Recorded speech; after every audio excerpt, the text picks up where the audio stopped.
বাক্যের প্রতিধ্বনি, পবিত্র পরিবারের উৎসব। ভাইয়েরা, পবিত্র পরিবারের এই উৎসবে বাণী আমাদের একটি তীক্ষ্ণ প্রশ্ন জিজ্ঞাসা করে। কে চিন্তা করে? ধৈর্য ফুরিয়ে গেলে সন্তানদের জন্য আসলে কে যত্ন করে? শক্তি হারিয়ে গেলে বৃদ্ধ বাবা মায়ের জন্য আসলে কে যত্ন করে?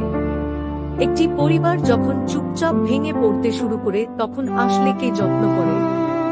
শাস্ত্রের উত্তর সহজ এবং দাবিদার। পবিত্র পরিবারগুলি যত্ন করে। সুসমাচার আমাদের সামনে তুলে ধরে। যোসেফ একজন শক্তিশালী মানুষ, একজন দৃঢ় হৃদয়ের অধিকারী। সুসমাচার কখনো তার কথা লিপিবদ্ধ করে না, কিন্তু তারা তার আনুগত্য মনে রাখে। সে শোনে, সে উঠে যায়, সে চলে যায়। মরিয়মকে তোমার স্ত্রী হিসেবে গ্রহণ করতে ভয় পেও না। যোসেফ তাকে ঘরে নিয়ে গেলেন। ওঠো, শিশু এবং তার মাকে নিয়ে মিশরে পালিয়ে যাও। যোসেফ রাতে উঠে পড়লেন। ওঠো, শিশু এবং তার মাকে নিয়ে ইসরায়েলে ফিরে যাও। যোসেফ চলে গেলেন। সে পুরো মানচিত্রটি জিজ্ঞাসা করে না, সে কেবল পরবর্তী পদক্ষেপটি পায়। এটাই যথেষ্ট। সে তার কর্মশালা ছেড়ে চলে যায়, তার রাস্তা, তার নিরাপত্তা। সে একটি গোপন মিশনে পা রাখে। যিশুর অভিভাবক, মেরির রক্ষক। বাক্যের প্রথম প্রতিধ্বনি হল এই। একটি পবিত্র পরিবার শুরু হয় যখন কেউ ঈশ্বরকে তাদের পরিকল্পনায় বাধা দিতে দেয়। যখন কেউ শান্তভাবে এবং দৃঢ়ভাবে বলে, প্রভু, প্রথমে তোমার ইচ্ছা, দ্বিতীয়ত আমার সান্ত্বনা। তারপর বাক্য সিরাচের মাধ্যমে আমাদের দিকে ফিরে আসে। তোমার বাবা বৃদ্ধ হলে তার যত্ন নাও। এমনকি যদি তার মন দুর্বল হয়, তবুও তার প্রতি যত্নবান হও। যে বাবা মা তাদের সন্তানদের যত্ন নেয়, যে বাচ্চারা তাদের বাবা মায়ের যত্ন নেয়, এটি ঈশ্বরের স্বাভাবিক পথ। আমরা তাৎক্ষণিকভাবে এটি অনুভব করি। সুন্দর, অসম্ভব, করুণা ছাড়া। শিশুদের সাথে ধৈর্য যখন আমরা ক্লান্ত থাকি। বয়স্কদের সাথে ধৈর্য যখন তারা পুনরাবৃত্তি করে ভুলে যায়, অভিযোগ করে।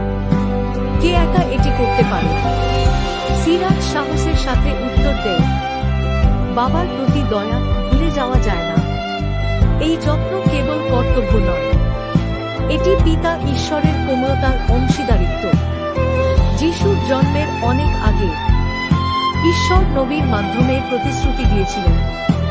তিনি পিতাদের হৃদয় সন্তানদের দিকে এবং সন্তানদের হৃদয় তাদের পিতাদের দিকে ফিরিয়ে দেবেন। যখন তা ঘটে, পরিবারগুলি সুস্থ হবে। যখন তা ঘটে না, ভূমি নিজেই আহত হবে। পবিত্র পরিবারে এই প্রতিশ্রুতি মাংসে পরিণত হয়। যোসেফের হৃদয় মরিয়ম এবং যিশুর দিকে ফিরে যায়।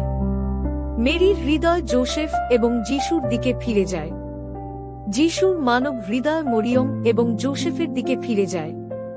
লূক আমাদের বলেন, তিনি তাদের সাথে নাসরতে গিয়েছিলেন এবং তাদের প্রতি বাধ্য ছিলেন। ঈশ্বরের পুত্র তাদের ছাদের নিচে বাধ্যতা শেখেন। তিনি ক্রুশে একই বাধ্যতা বেঁচে থাকবেন। আমার ইচ্ছা নয়, তোমার ইচ্ছা পূর্ণ হোক। বাণীর আরেকটি প্রতিধ্বনি হল, পবিত্র পরিবারগুলি পারস্পরিক বাধ্যতার মাধ্যমে প্রেমে বৃদ্ধি পায়। পিতামাতারা ঈশ্বরের কথা শোনে। শিশুরা তাদের পিতামাতাকে সম্মান করতে শেখে। দাসত্ব নয়, ভালোবাসা। এভাবে ভাবুন, একটি ইঞ্জিন একা একটি লম্বা ট্রেনকে খাড়া পাহাড়ের উপরে টেনে তুলতে পারে না। এটি পিছলে যায়, এটি থেমে যায়। তাই ইঞ্জিনগুলিকে একত্রিত করা হয়। যখন একজন দুর্বল থাকে, তখন অন্যরা টানে। পরিবারগুলি সেই ট্রেনের মতো। একজন ব্যক্তি সবকিছু বহন করতে পারে না। কিন্তু যখন স্বামী স্ত্রী, বাবা মা এবং সন্তান, দাদা দাদি এবং নাতিনাতনীরা খ্রিস্টে একত্রিত হয়, ভার ভাগাভাগি করা হয়। যখন কেউ ক্লান্ত থাকে, তখন অন্যরা একটু বেশি টানে। এইভাবে পরিবারগুলি জীবনের খাড়া ঢাল বেয়ে তাদের গন্তব্যে পৌঁছায়। ঈশ্বর প্রস্তুত করেছেন। এইভাবে বাক্যটি বাস্তব হয়ে ওঠে। এই আশা, একা ভ্রমণ করো না। পিতামাতা, চুপচাপ সবকিছু বহন করার পরিবর্তে সাহায্য প্রার্থনা করো। বাচ্চারা, চাওয়ার আগেই সাহায্য করো। পরিবার হিসেবে একটি সাহচর্য বেছে নাও। একসাথে প্রার্থনা, ফোন ছাড়া খাবার, একটি সৎ কথোপকথন। সংযুক্ত থাকো, কারণ গির্জা পরিবারকে একটি ঘরোয়া গির্জা বলে ডাকে, একটি ছোট আশ্রয়স্থল যেখানে খ্রিস্টকে ভালোবাসা, সেবা এবং দৃশ্যমান করা হয়। পরিবার যেমন যায় তেমনি গির্জাও যায়, পৃথিবীও তাই যায়। তাই বাক্য তার প্রশ্নে ফিরে আসে, কে চিন্তা করে? যোসেফ মনে করেন সবকিছু ছেড়ে দেওয়াই যথেষ্ট। মেরি মনে করেন হ্যাঁ বলাই যথেষ্ট এবং ক্রুশে দাঁড়ানোই যথেষ্ট। যিশু মনে করেন আনুগত্য করাই যথেষ্ট, কষ্ট সহ্য করাই যথেষ্ট, পরিত্রাণ লাভ করাই যথেষ্ট। এখন প্রশ্ন আসে আমাদের বাড়িতে, তুমি কি শুনবে? হয়তো প্রভু এই সপ্তাহে তোমাদের ছোট্ট যোসেফের কাছে আমন্ত্রণ জানাচ্ছেন। একটি ফোন কল যা অনেক দেরিতে হয়ে গেছে, একটি ক্ষমা প্রার্থনা যা কখনো বলা হয় না, 10 মিনিটের পারিবারিক প্রার্থনা, বয়স্ক এবং ভুলে যাওয়া কারো সাথে দেখা। এই ধরনের গোপন পদক্ষেপগুলি কিভাবে সাধারণ পরিবারগুলি কিভাবে পবিত্র পরিবারে পরিণত হয়? আসুন আমরা প্রার্থনা করি। প্রভু যিশু, আমাদের পরিবারগুলিকে তোমার পবিত্র পরিবারের প্রতিচ্ছবি করে তোলো। আমাদের যোসেফের আনুগত্য, মরিয়মের বিশ্বাস এবং পিতার প্রতি হ্যাঁ বলার সাহস দান করো। আমাদের হৃদয়কে একে অপরের দিকে ঘুরিয়ে দাও।